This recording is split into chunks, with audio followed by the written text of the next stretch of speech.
We made a lot of progress on the song from the last time. It's interesting because today I'm feeling a lot better.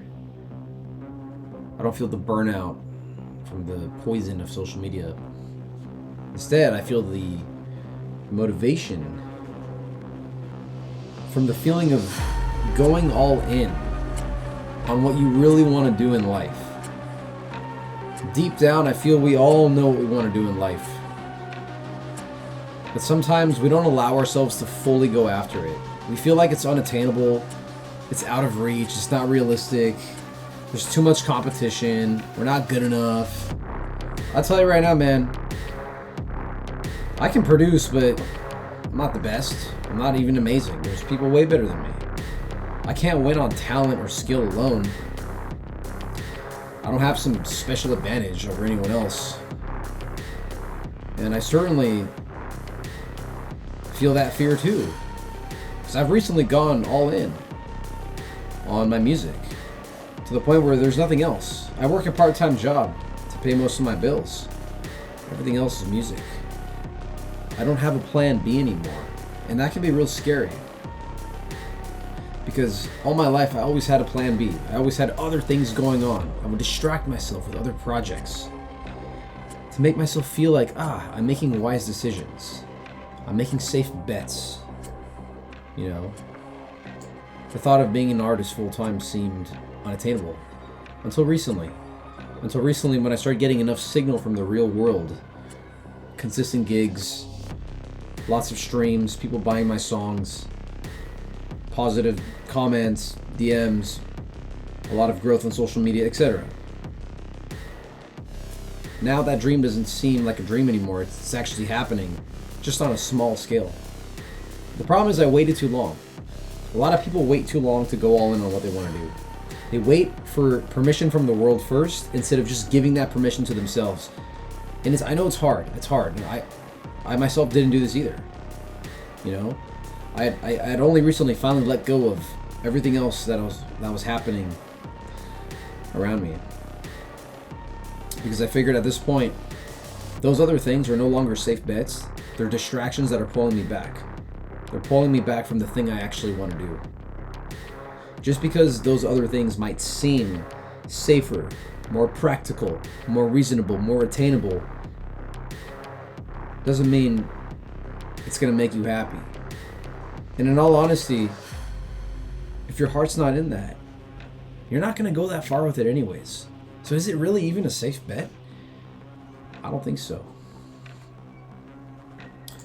Anyways, check out this drop we have here. This is probably one of the weirdest drops that I've ever made. The song sounds a lot different than the last video. We've made a lot of progress on it.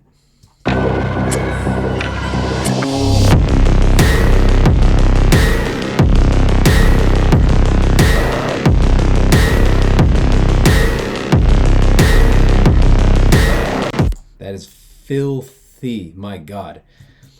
And another thing, it's like, this is weird music. I know. This is very dark, weird, kind of creepy sounding. I get that. I understand that. I've always been doing this. Like, 2 years ago, I was basically making music for my first album. It was early 2024. And I was just in my bedroom. I had no audience. I had no listeners, no gigs, no DJ experience, nothing. I had just heard a few other tracks in this realm. I would listen to it in the gym, and I was like, I really like this. I want to make something like this, just for fun.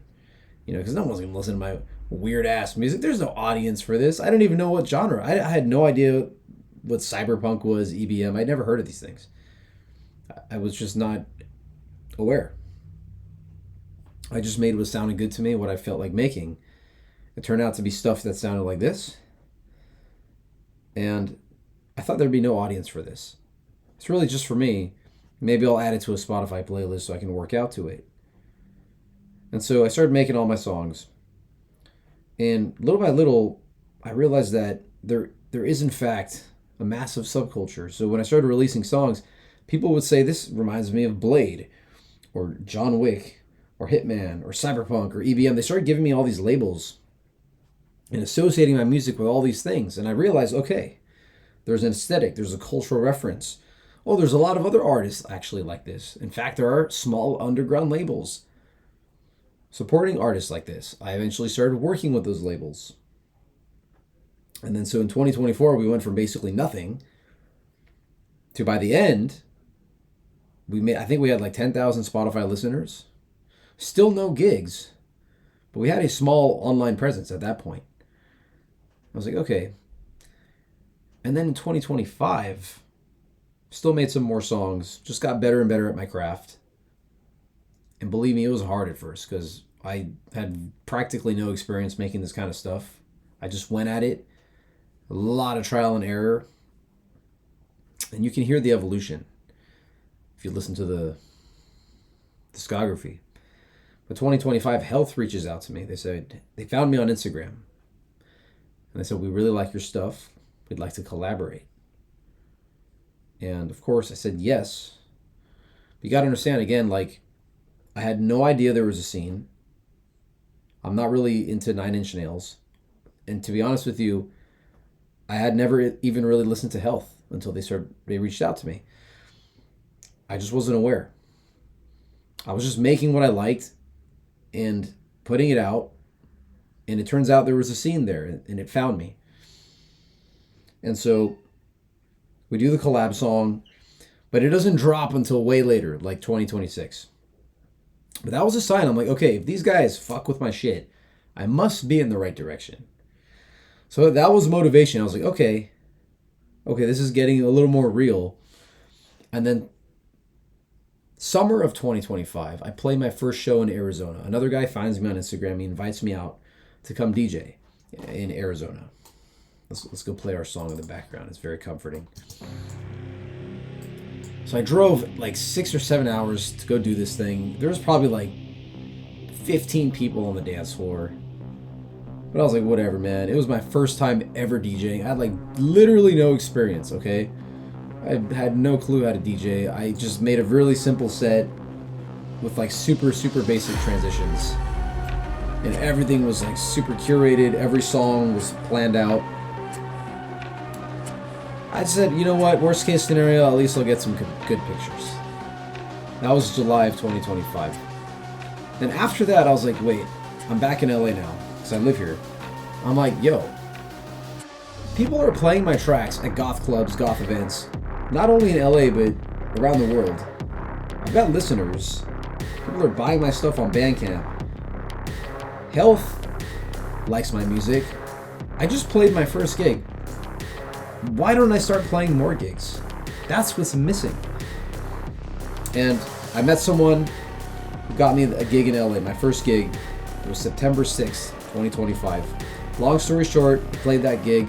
That person knew a lot of people in the space. And ever since then, I've been playing shows like once or twice a month, consecutively, every month. For almost 1 year now. So it's been amazing. It's really compounded. It's been like this domino effect. And I guess what I'm trying to say with that is when you start committing to something and you start going all in, the world rewards you. It gives you feedback. It gives you signs along the way. But you have to recognize them. Because oftentimes, they won't be big signs. They'll be little signs. And you might overlook them. You might think it's not significant enough. You got to follow that. It's like a river. Just keep following the stream. See where it takes you. Look, there's no certainty with anything. We don't know what's going to happen. It's scary to go all in on what you want to do because you don't know what's going to happen. What if it doesn't work? Well, you don't know that. You got to go find out. What's the alternative? For me, there is no alternative. There's nothing else I'd rather do. There's nothing more important to me than leaving my musical legacy. So if you know what you want to be doing, but you've been avoiding it, trying to play it safe with all these other smarter ideas, I don't think it's helping you in the long run. What are you going to do? Look back when you're old? Just be like, yeah, hey, I've been safe all these years, but shit, didn't leave the legacy I wanted. To me, that's tragedy. I'd rather die going after what I love than live doing shit I don't want to do. So I'm honest with you.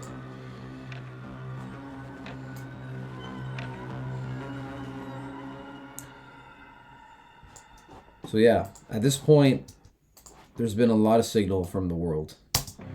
And it's made it easier for me to go all in and essentially ditch all the other distractions. But what I want to say is, something I wish I did earlier, is not wait for the world to give me permission. I should have done it earlier. I should have gone all in earlier and just had the faith. Because things have already been working anyways. But if I gave it my 100% the whole time, it would have just happened probably a little bit faster. But either way, you can't control the timeline. That's not your job. It's not your concern. You just gotta show up, lay down one brick every single day until that pyramid is built.